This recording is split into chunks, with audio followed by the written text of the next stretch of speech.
Hello everyone. तो चलिए, इस कोर्स में हम सीखेंगे वेब डेवलपमेंट के बारे में। आपको इस कोर्स में बहुत मज़ा आने वाला है और हम लोग बहुत कुछ सीखने वाले हैं। तो चलिए जानते हैं कि हमें वेब डेवलपमेंट की आजकल के टाइम में क्या ज़रूरत है। तो सबसे पहले आता है फ्रीलांस। फ्रीलांस का मतलब होता है ऑनलाइन पैसे कमाना आपके स्किल्स के ऊपर। तो अगर आपको वेब डेवलपमेंट की स्किल आती है तो आप ऑनलाइन पैसे कमा सकते हैं। दूसरा आता है स्टार्टअप। मान लीजिए आपके पास कोई स्टार्टअप आइडिया है, लेकिन आपके पास अभी वेब डेवलपर को देने के लिए उतने ज़्यादा पैसे नहीं है। तो आप खुद से अपनी स्किल्स वेब डेवलपमेंट की बढ़ा के खुद से अपनी वेबसाइट बना के स्टार्टअप अपना इनिशिएट कर सकते हैं। तीसरा आता है जॉब। जॉब्स में वेब डेवलपर्स का तो ज़रूरत होता ही है, तो इसीलिए जॉब्स तो पता ही है।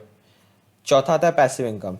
मान लीजिए आपका कोई इनकम ऑलरेडी है, आप कहीं सर्विस या कहीं जॉब कर ही रहे हैं ऑलरेडी, या फिर आप एक स्टूडेंट है कॉलेज या स्कूल में, आपको अलग से भी पैसे चाहिए, तो उसको हम पैसिव इनकम बोलते हैं।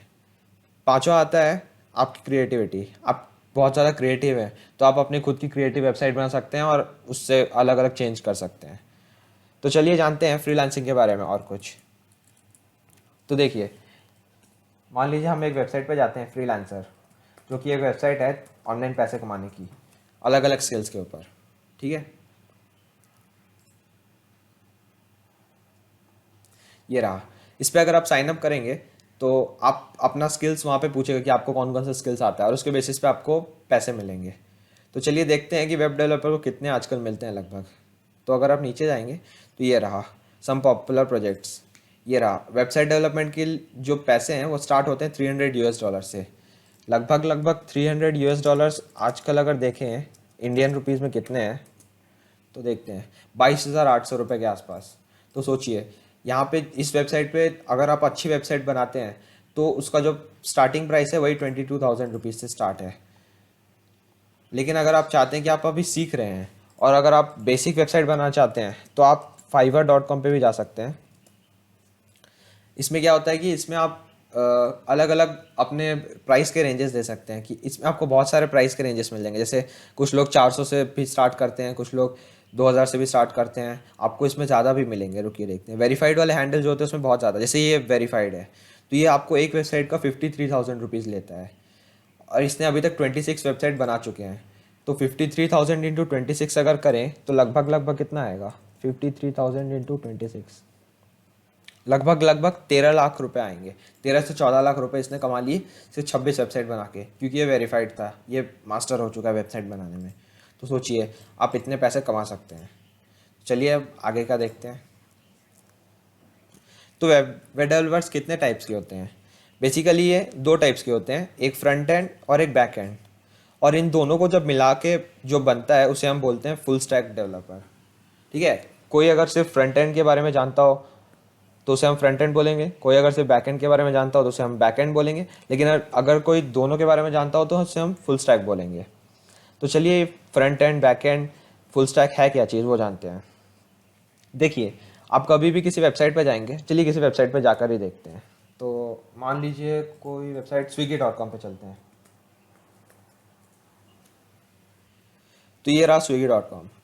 अब ये जो आपको दिख रहा है, यहाँ पे इमेज दिख रहा है, यहाँ पे लोगो दिख रहा है, यहाँ लॉग इन साइन अप और ये सब दिख रहा है, फाइंड फूड का ऑप्शन, यहाँ नीचे गए तो ये सब दिख रहा है। ये सब काम जो होता है ये फ्रंट एंड डेवलपर का काम होता है, कि इमेज कहाँ पे रखना है, कैसा दिखना है, कितना साइज़ रखना है, ये सब लोगोस कहाँ रखने हैं, कैसे रखने हैं, कितना डिस्टेंस पे रखना है, ये सब जो काम होता है ये फ्रंट एंड डेवलपर का काम होता है। तो आपको जो वेबसाइट के सामने दिखता है वो फ्रंट एंड हो गया। लेकिन यहाँ जो पीछे हो रहा है काम, ये सर्वर, यहाँ सीपीयू आपको दिख रहा होगा, इसको हम यहाँ पे जो कंपनीज के पास होता है डेटाबेस, उसे हम सर्वर की तरह जान सकते हैं। तो जैसे कि हम देखेंगे, अगर आप यहाँ पे साइन अप करते हैं, ठीक है, तो यहाँ पे आप अपना फ़ोन नंबर डालेंगे, कुछ भी यहाँ पे अपना नाम, ईमेल, पासवर्ड डाल देंगे और यहाँ कंटिन्यू कर देंगे। तो ये जो डेटा आपने डाला है कहाँ गया, आपको क्या लगता है? ये कंपनीज के पास अपना अपना डेटाबेस होता है, वहाँ पे वो सेव हो जाता है, ताकि जब आप अगली बार लॉगिन करें तो आप जो फ़ोन नंबर से साइन अप हैं वो नंबर आप फिर से डालेंगे। ठीक है, मान लीजिए कुछ भी डाल दिया। अब अगर ये नंबर वैलिड होगा तो आपसे पासवर्ड पूछेगा, अगर ये इनवैलिड होगा तो या तो बोलेगा वो इनवैलिड है या फिर आप नया अकाउंट बनाएं। मान लीजिए हम यहाँ पे 10 डिजिट का डाल देते हैं, तो वहाँ पे ये बोलेगा कि आप नया अकाउंट बनाएं, क्योंकि इनके डेटाबेस में पहले से ये नंबर सेव नहीं था। तो ये जो काम हो रहा है ये बैक एंड डेवलपर का काम होता है। तो आप चूज़ कर सकते हैं फ्रंट एंड बनना या बैक एंड बनना या दोनों बनना। तो अब देखिए, फ्रंट एंड डेवलपर बनने के लिए हमें 3 लैंग्वेजेस सीखनी पड़ेंगी, मिनिमल 3 लैंग्वेजेस, HTML, CSS और जावास्क्रिप्ट, ठीक है। और बैकएंड के लिए PHP, MySQL, फ्रेमवर्क्स और इन तरह की लैंग्वेजेस सीखनी पड़ेगी। तो कुछ जान लेते हैं थोड़ा बहुत इनके बारे में। मान लीजिए HTML है, ठीक है। तो इसको हम देख सकते हैं, एक सेकंड पहले मैं चेक कर लूँ यहाँ पे मेरा ऑन है कि नहीं रिकॉर्डिंग। हाँ, रिकॉर्डिंग ऑन है। तो HTML को हम जान सकते हैं, ये एक ऐसी लैंग्वेज है जो कि स्ट्रक्चर डिफाइन करती है एक वेबसाइट की। मान लीजिए आप एक घर बनाने जा रहे हैं, तो उस घर में आपका लिविंग रूम कहाँ होगा, बाथरूम कहाँ होगा, गार्डन कहाँ होगा, किचन कहाँ होगा, टॉयलेट कहाँ होगा, वो सब आप डिसाइड करते हैं। तो वैसे ही वेबसाइट में HTML का काम यही होता है कि ये जो वेबसाइट है, ठीक है, उसमें इमेज कहाँ होगा, लॉगिन बटन कहाँ होगा, डाउनलोड बटन कहाँ होगा, ये सब HTML डिसाइड करता है, ठीक है। अब आते हैं CSS पे। तो CSS का काम क्या होता है कि मान लीजिए आपने अपने घर में सब डिसाइड कर लिया कि हमारा यहाँ पे लिविंग रूम होगा, यहाँ पे किचन होगा, ये होगा। तो अब हमें उसे पेंट करना होगा या डिज़ाइन करना होगा, कितना बड़ा लिविंग रूम रहेगा, कौन से कलर का रहेगा, ये सब CSS डिसाइड करता है। तो डाउनलोड बटन कौन से कलर का होगा, डाउनलोड बटन का साइज़ कितना होगा, या फिर लॉगिन बटन का साइज़ कितना होगा, ये सब डिसाइड करता है CSS। अब आते हैं जावास्क्रिप्ट के बारे में। मान लीजिए आपने घर बना लिया, उसे पेंट भी कर दिया, उसमें कुछ फंक्शनैलिटीज़ देनी पड़ेगी, जैसे कि बिजली चाहिए होगा, उसमें लाइट चाहिए होंगी, फैंस चाहिए होंगे, पानी का सिस्टम चाहिए होगा, गैस चाहिए होगा, ये सब फंक्शंस करने वाली चीज़ें हैं। वैसे जावास्क्रिप्ट में फंक्शंस वाली चीज़ें हो गई, एड्स हो गए आपके, या फिर आप जब डाउनलोड बटन पे क्लिक करेंगे तो वो डाउनलोड बटन आपको कहाँ लेकर जाएगा, किस वेबसाइट पे लेकर जाएगा या कहाँ लेकर जाएगा, वो सब जावास्क्रिप्ट के अंदर में आता है, ठीक है। वैसे ही आता है ये सब PHP, बैकएंड लैंग्वेजेस हैं, PHP, MySQL।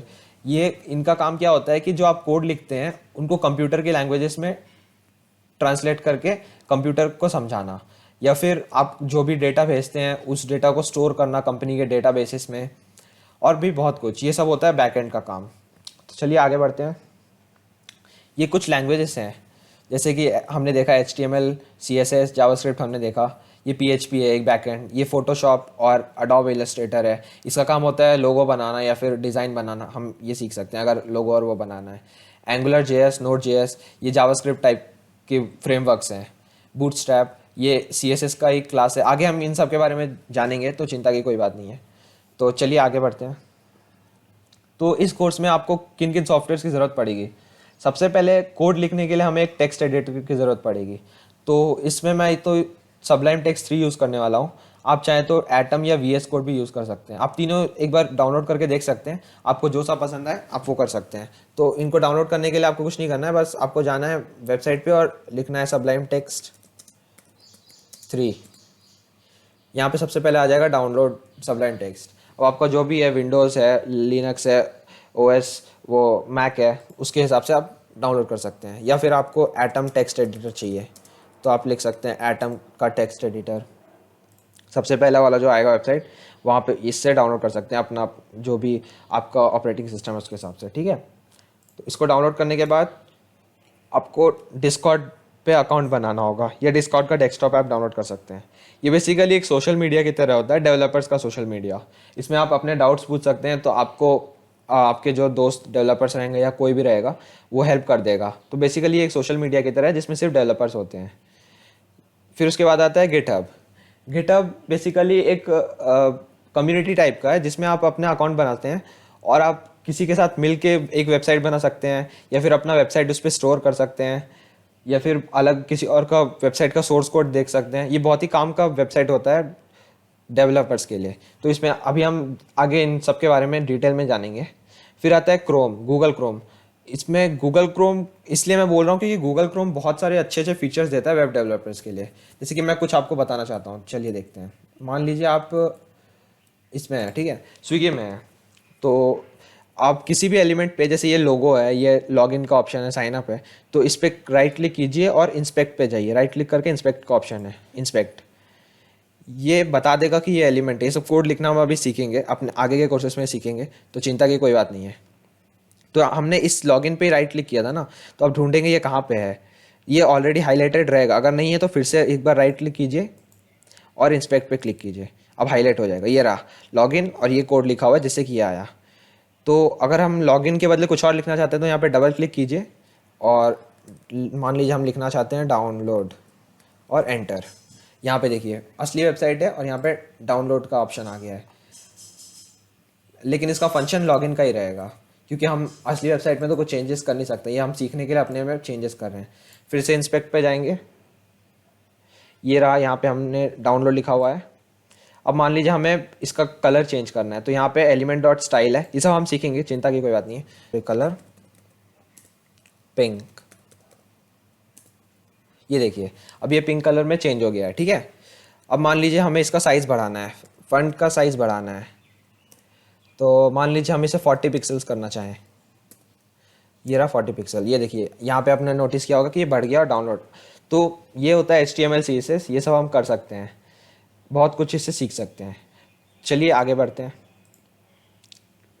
और भी बहुत सारे सॉफ्टवेयर्स के बारे में हम लोग सीखेंगे बस टाइम के साथ, ठीक है। अब आते हैं कुछ रिसोर्सेज के बारे में। तो मान लीजिए कि मैं कुछ समझाया और आपको उस एलिमेंट या उस टॉपिक के बारे में और पढ़ना है, तो आप W3 Schools या फिर MDN या फिर devdocs.io में जा सकते हैं। ये तीनों बहुत ही अच्छी वेबसाइट्स हैं कुछ भी अगर हमें सीखना है तो जैसे मान लीजिए हमें सीखना है HTML, इसमें हम चलते हैं W3 School या MDN में चलते हैं, मोजिला डेवलपर्स नेटवर्क। तो इसे हम क्लोज कर देंगे कंसोल को। HTML, इसमें इन्होंने बहुत ही आसान तरीके से समझाया हुआ है और मतलब बहुत कुछ एग्जांपल्स दे दे के समझाया हुआ है, तो हम चाहें तो बहुत कुछ सीख सकते हैं इससे। इंट्रोडक्शन, मल्टीमीडिया, बहुत कुछ दिया हुआ है, तो आप इसमें जाके सीख सकते हैं। हम इसका यूज़ करते रहेंगे कोर्स में अपने आगे। तो चलिए अब आगे देखते हैं। आप devdocs.io में भी जा सकते हैं, ये भी बहुत अच्छी वेबसाइट है, इसमें भी बहुत अच्छे से दिया है। ये तीनों ही वेबसाइट बहुत ही अच्छी हैं। तो चलिए थैंक यू, अभी के लिए इतना ही। अगले कोर्स में हम लोग स्टार्ट करेंगे HTML। Thank you very much. Subscribe कर दीजिएगा ताकि आप कोई भी वीडियो मिस ना करें और इस कोर्स को आप अच्छे से कर पाएँ। Thank you very much. Please like कर दीजिएगा। Thank you.